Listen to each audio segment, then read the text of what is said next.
পার্শ্ব শিক্ষকদের কর্মবিরতিতে ব্যাপক সাড়া।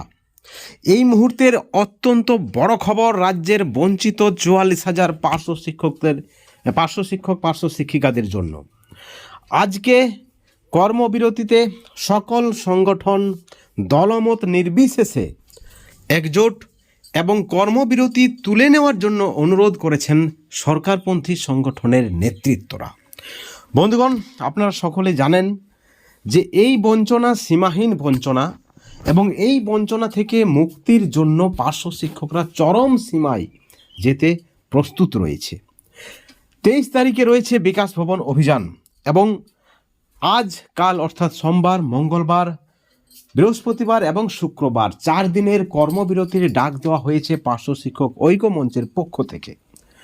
এবং 23 তারিখে বিকাশ ভবন অভিযান আমরা বঞ্চিত ফোরামের পক্ষ থেকে। অনেকেই ভাবছিলেন, বিশেষ করে সরকারপন্থী সংগঠন, যে একাধিক সংগঠন একাধিক কর্মসূচি, হয়তো কর্মসূচি দুর্বল হবে এবং সরকারপন্থী সংগঠনের নেতৃত্বদের দাবি 26,000 শিক্ষক শিক্ষাকর্মীর চাকরি বাতিল হয়েছে, এমতো অবস্থায় স্কুলগুলি শিক্ষক সংকটে ভুগছেন, এমতো অবস্থায় পার্শ্ব শিক্ষকদের নাকি দায়িত্ব শিক্ষার ঘাটতি পূরণ করা। অবশ্যই পার্শ্ব শিক্ষকদের দায়িত্ব শিক্ষার ঘাটতি পূরণ করা, কিন্তু সরকারের দায়িত্বটা সরকারপন্থী সংগঠনের নেতৃত্বরা হয়তো ভুলে যায় বা মনে করতে চায় না। দেওয়ালে পিঠ থেকে গেছে। পার্শ্ব শিক্ষক শিক্ষিকারা সংগঠন ওয়াইজ বিভক্ত না হয়ে আমরা বঞ্চিত ফোরামের পক্ষ থেকে যে কর্মসূচির ডাক দেওয়া হয়েছে তাতেও কিন্তু সম্মতি জানিয়েছেন রাজ্যের 44,000 পার্শ্ব শিক্ষক শিক্ষিকা। তাদের কথায় বিকাশ ভবন অভিযানে তারা যাবেন। কেন বিকাশ ভবন অভিযানে তারা যাবেন না? এবং একই সঙ্গে বিভিন্ন সংগঠনের নেতৃত্বরা জানিয়েছেন যে সবার আগে দলমত নির্বিশেষে, সংগঠনের আগে, যে কোনো রাজনৈতিক দলের আগে, সবার আগে পেশা, জীবন জীবিকা এবং সবার আগে পার্শ্ব শিক্ষক শিক্ষিকাদের একটাই পরিচয়, সেটা হচ্ছে তারা একজন বঞ্চিত পার্শ্ব শিক্ষক বা শিক্ষিকা। অর্থাৎ কোন সংগঠন কি কর্মসূচির ডাক দিয়েছে সেটা বড় কথা নয়। যদি নিজেদেরকে বঞ্চিত মনে করেন এজ এ পার্শ্ব শিক্ষক শিক্ষিকা, তাহলে কর্মসূচিতে অংশগ্রহণ করতে হবে। এবং আজকে আমরা এইমাত্র জেলা ওয়াইজ যে খবর পেয়েছি, কর্মবিরতিতে অনড় পার্শ্ব শিক্ষক শিক্ষিকারা বহু জেলায়, আমরা যদি সার্কেল ওয়াইজ তথ্য নিয়ে আসার চেষ্টা করব এবং সেই তথ্য নিয়ে আসতে পারবো কিনা সেটা সন্দেহ রয়েছে, কিন্তু আমরা আমাদের যে নেটওয়ার্ক রয়েছে সেখান থেকে আমরা যে খবর পেয়েছি যে জেলা ওয়াইজ কর্মবিরতি কিন্তু যথেষ্ট প্রভাব ফেলেছে। এসআই অফিস থেকে পার্শ্ব শিক্ষকরা স্কুলে গেছেন কিনা খোঁজ নেওয়া হয়েছে এবং কারা যায়নি এই লিস্টও কোনো এসআই নাকি চেয়েছেন। কেন যায়নি হয়তো সহজ করা হতে পারে, কিন্তু এই যে কর্মসূচি, এই কর্মসূচি অত্যন্ত বড় দাবি আদায়ের ক্ষেত্রে। অর্থাৎ ভয় করলে হবে না, পিছিয়ে থাকলে হবে না, বা যখন সবার হবে আমারও হবে, অর্থাৎ একসাথে সবার হবে, হলে হবে, না হলে হবে না, এই ধরনের মানসিকতা যারা রাখছেন তারা কিন্তু পার্শ্ব শিক্ষকদের বড় শত্রু। এবং পার্শ্ব শিক্ষক সংগঠনের নেতৃত্ব মাননীয় ভগীরথ ঘোষ মহাশয় জানিয়েছেন যে সারা রাজ্যের দিকে তাদের সংগঠনের নজর রয়েছে। কারা কারা অংশগ্রহণ করছেন তাদের প্রত্যেককে তারা সাধুবাদ জানিয়েছেন, প্রত্যেককে শুভেচ্ছা জানিয়েছেন, প্রত্যেককে ধন্যবাদ জানিয়েছেন, কৃতজ্ঞতা জানিয়েছেন।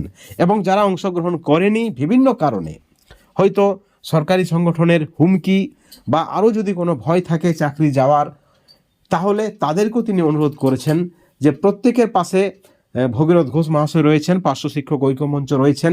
কোনো ধরনের যদি সমস্যা হয়, আইনত সমস্যা বা অন্যান্য সমস্যা, তাহলে কিন্তু সেই সমস্যা সমাধানের জন্য তাদের সংগঠন এগিয়ে আসবে, তারা এগিয়ে আসবেন। অর্থাৎ ভয়ের কোনো জায়গা নেই।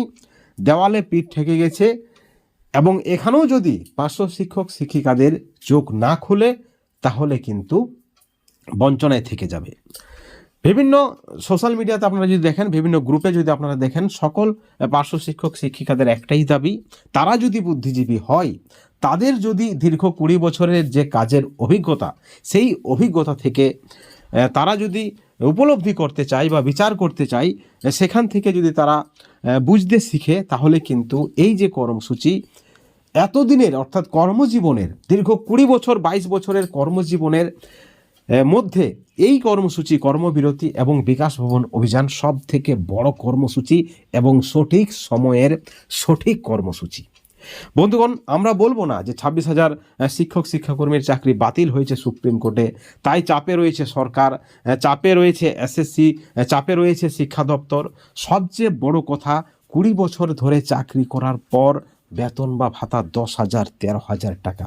নিজের পরিবারের নিয়ে ভাবুন, নিজের ছেলে মেয়েদের ভবিষ্যতের কথা ভাবুন, নিজের ছেলে মেয়েদের কি খাওয়াবেন পরবর্তী সময়ে সেটা নিয়ে ভাবুন। বিনা চিকিৎসা যারা মারা যাচ্ছেন বা মারা যাবেন তারা কি করবে? অর্থাৎ নিজের ভবিষ্যৎ, নিজের পরিবারের ভবিষ্যৎ, নিজের পেটের তাগিদে, নিজের জীবন জীবিকার তাগিদে, নিজের ছেলে মেয়েদের ভবিষ্যতের কথা মাথায় রেখে এই কর্মসূচিতে অংশগ্রহণ করাটা অত্যন্ত জরুরি। আমরা যদি ধরে নিই 44,500 শিক্ষক শিক্ষিকার মধ্যে 1,500 শিক্ষক স্কুল বয়কট করে কর্মবিরতি করে, তাহলে কিন্তু কোনো ইফেক্ট পড়বে না। কিন্তু সেখানে যদি সংখ্যাটা 10,000, 20,000, 30,000-এর কাছাকাছি যায়, তাহলে কিন্তু সরকার নড়ে যাবে। সরকার নড়ে যাবে, বাধ্য হবে বেতন বাড়াতে। কারণ এই যে বেতন বৃদ্ধির দাবিটা কিন্তু অন্যায্য নয়, বেআইনি নয়, হকের দাবি, ন্যায্য দাবি, ন্যায্য পাওনা। দীর্ঘ 20 বছর ধরে চাকরি জীবনের যে মর্মান্তিক বঞ্চনা বলা যায়, যেভাবে আপনারা দেখেছেন প্রতিদিন খবরের কাগজে, সোশ্যাল মিডিয়াতে, পার্শ্ব শিক্ষক শিক্ষিকাদের গ্রুপে আমরা দেখেছি বিভিন্ন সময়ে না খেতে পেয়ে মারা গেছেন পার্শ্ব শিক্ষক শিক্ষিকা, বিনা চিকিৎসায় মারা গেছেন পার্শ্ব শিক্ষক শিক্ষিকা। তাদের ছেলে মেয়েদের ভবিষ্যতের কথা মাথায় রাখেনি রাজ্য সরকার। অনেকে বলছেন যদি কর্মবিরতি করা হয় তাহলে শিক্ষা ব্যবস্থায় বিশেষ করে যারা এই মুহূর্তে স্টুডেন্ট রয়েছে, শিক্ষার্থী রয়েছে, তারা ক্ষতিগ্রস্ত হবে। হয়তো হবে, আমরা বলছি হবে না, কিন্তু তাদের জন্যই এই কর্মসূচি। কারণ আপনাদের বঞ্চনাটা যদি দূর হয়, আপনাদের জন্য যদি রাজ্য সরকারের ভাবনা চিন্তা থাকে, আপনাদের যদি একটি পর্যাপ্ত পরিমাণে বেতন বা ভাতা আপনারা পান, বেতন কাঠামো পান, তাহলে কিন্তু পড়াশোনাটা অর্থাৎ শিক্ষাদানটা আপনারা আরও বেটার বা ভালো করে করবেন বলে আমরা মনে করি। অর্থাৎ যে কর্মসূচি নেওয়া হয়েছে পার্শ্ব শিক্ষক ঐক্যমঞ্চের পক্ষ থেকে, আমরা বঞ্চিত ফোরামের পক্ষ থেকে, এই কর্মসূচিকে সফল না করলে বা এই মুহূর্তে 2025-এ দাঁড়িয়ে এই প্রেক্ষাপটে যদি এই কর্মসূচিগুলি বিফলে যায়, তাহলে কিন্তু আর দাবি আদায় সহজ হবে না, যেমনটা কিন্তু আমাদের মনে হচ্ছে। বন্ধুগণ, এই ভিডিওর পরিপ্রেক্ষিতে অবশ্যই আপনাদের মতামত আমাদের চ্যানেলের কমেন্ট সেকশনে কমেন্ট করে জানাবেন।